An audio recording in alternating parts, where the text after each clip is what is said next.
Hi guys, welcome back to my channel. I promise to come back with another method you can use to make your pepper mix, and here we are.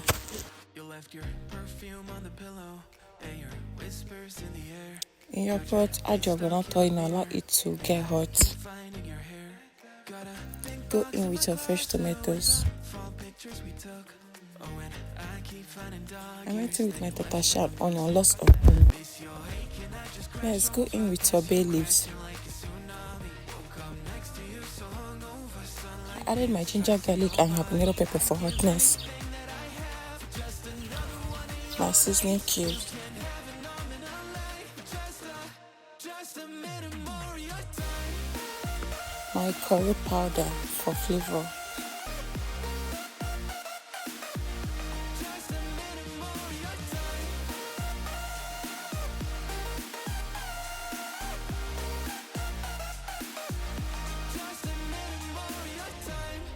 Cook on a low medium heat and stir at interval.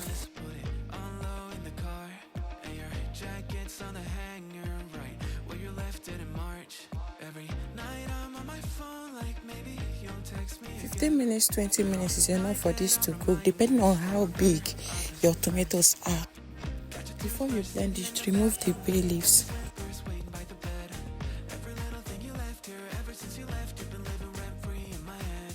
Keep telling everyone I'm trying to move forward, but it's so easy getting stuck in the Blend to smooth, and just like that, you've made yourself an all-purpose pepper mix.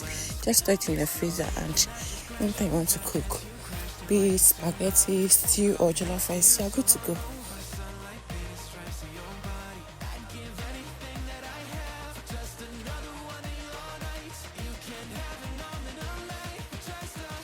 just a minute more. Your